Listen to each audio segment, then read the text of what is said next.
स्तोत्रसंहिता याचा 91 अध्याय 12 वचन. तुझ्या पायांना धोंड्याची ठेच लागू नये म्हणून ते तुला आपल्या हातावर झेलून धरतील. आमेन. जय ख्रिस्त सर्वांना. आजच्या सुंदर दिवसासाठी परमेश्वराने किती अद्भुत वचन दिलेलं आहे प्रियांनो आपल्यासाठी, की परमेश्वराचं वचन काय सांगत आहे इथे, की आपल्या पायांना धोंड्याची ठेच लागू नये म्हणून परमेश्वर काय करणार आहे, की आपल्या दूतांना, दिव्यदूतांना आज्ञा देणार आहे. आणि ते आपल्याला आपल्या पायांना धोंड्याची ठेच लागू नये म्हणून ते आपल्याला त्यांच्या हातावरती झेलून धरणार आहेत. तर किती परमेश्वर आपल्यावरती प्रीती करतो प्रियांनो. हो, परमेश्वर आपल्याला खरंच खूप प्रीती करतो. आपल्यासाठी खूप तो आपली काळजी घेणारा बाप आहे. हो प्रियांनो, त्यामुळे आपणही परमेश्वराच्या भयामध्ये राहणं आणि सतत परमेश्वराचा धावा करणं हे तितकंच महत्त्वाचं आहे. आणि परमेश्वर आपल्याला प्रत्येक संकटातनं बाहेर काढत असतो. प्रत्येक अडचणीतनं परमेश्वर आपल्याला बाहेर काढत असतो. कारण परमेश्वराला आपल्यावरती येणारं संकट, अडचणी ह्या अगोदरच माहीत असतात. कारण परमेश्वराने आपल्याला आईच्या गर्भात राहण्याआधी परमेश्वराने आपली काय केलेली आहे, योजना केलेली आहे, निर्मिती केलेली आहे. तर त्यामुळे परमेश्वर आपल्याला अगोदरच जाणतो. त्यामुळे परमेश्वर आपल्याला प्रत्येक संकटातनं वाचवतो आणि प्रत्येक येणाऱ्या अडचणीतनं तो आपल्याला काय करतो, की बाहेर काढतो. आणि तो आपल्या दूतांना, दिव्यदूतांना आपल्याला आपल्या रक्षणासाठी तो पाठवत असतो.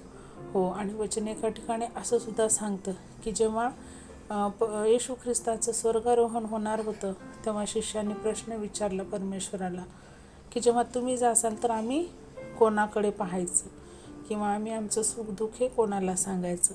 तर तेव्हा येशू ख्रिस्त त्या शिष्यांना उत्तर देतात, की जर मी जाणार नाही, जोपर्यंत मी जाणार नाही तोपर्यंत पृथ्वीवरती काय तुमचा सहाय्यक येणार नाही. आणि जेव्हा परमेश्वर येशू ख्रिस्त हे स्वर्गारोहण झाले त्याच्यानंतर परमेश्वराने आपल्यासाठी पवित्र आत्मा हा दिलेला आहे प्रियांनो. हो, आणि तोच पवित्र आत्मा आपल्याला पावलोपावली सहाय्यता करतो. म्हणून नेहमी उठता बसता छोट्या मोठ्या कार्यासाठीही आपण परमेश्वराला तर आपण धन्यवाद दिलाच पाहिजे, परमेश्वराला तर बोलावलंच पाहिजे. पण त्यासोबतच आपण पवित्र आत्म्याचं सुद्धा सहाय्य मागणं गरजेचं आहे. कारण आपल्याला पवित्र आत्मा हा चालवत असतो. प्रत्येकासाठी, प्रत्येक व्यक्तीसाठी परमेश्वराने एक पवित्र आत्मा हा दिलेला आहे. तर त्यामुळे परमेश्वराने जो दिलेला पवित्र आत्मा आहे त्याला आपण कधीच दुःखित केलं नाही पाहिजे प्रियांनो. हो, आणि जसे मिखाएल आणि गॅब्रिएल हे तर परमेश्वराचे दूत आपल्या रक्षणासाठी तत्पर असतातच. त्याच्या व्यतिरिक्तही परमेश्वराने आपल्याला प्रत्येक व्यक्तीला एक पवित्र आत्मा हा दिलेला आहे. तर त्याचा आपण काय केलं पाहिजे, सन्मान केलं पाहिजे. आणि त्या पवित्र आत्म्याच्या मदतीने आपण आपले दिनचर्याही घालवली पाहिजे. आणि परमेश्वराला आपण ह्या वचनासाठी, ह्या दिवसासाठी, ह्या वेळेसाठी आपण कोटी कोटी धन्यवाद करूया. कारण खरंच परमेश्वर खूप महान आहे. आपण छोटीशी प्रार्थना करू. धन्यवाद, धन्यवाद, धन्यवाद पवित्राती पवित्र सेनाधीश परमेश्वरा, राजांच्या राजा, तुझ्या नावाला उंचविते, गौरवते, मान सन्मान तुला देते माझ्या राजा.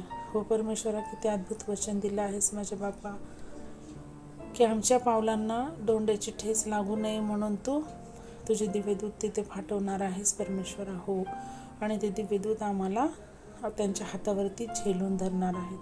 हो परमेश्वरा, किती सामर्थ्य, शक्ती, अनुग्रह, असं कितीतरी स्ट्रॉंग फिलिंग येत आहे परमेश्वरा, की तू आमच्या सोबत आहेस. हो, त्याबद्दल तुझे कोटी कोटी कोटी धन्यवाद करते माझ्या राजा. ह्या वचनासाठी तुला कोटी कोटी धन्यवाद देते माझ्या परमेश्वरा. जो आजवर तू सहाय्य करत आलास माझ्या बाप्पा, त्याबद्दलही तुझे धन्यवाद करते माझ्या राजा. आणि हे वचन प्रत्येक एकाच्या खचलेल्या मनापर्यंत, हृदयापर्यंत पोहोचवण्यास सहायता आणि मदत कर माझ्या बाप्पा. इथून पुढील वेळ काळ आम्हा सर्वांचं जीवन तुझ्या हाती सोपवते माझ्या राजा. ही छोटीशी विनंती तर तारणाऱ्या प्रभू येशू ख्रिस्ताच्या प्रियाने गोड नावात केली म्हणून ऐका पित्या. Amen. Praise the Lord. Shalom. प्रभू येशू मसीहची शांती तुम्हा आम्हा सर्वांसोबत युगानुयुग असो. परत भेटू एक अशाच अद्भुत वचनासोबत. Thank you so much.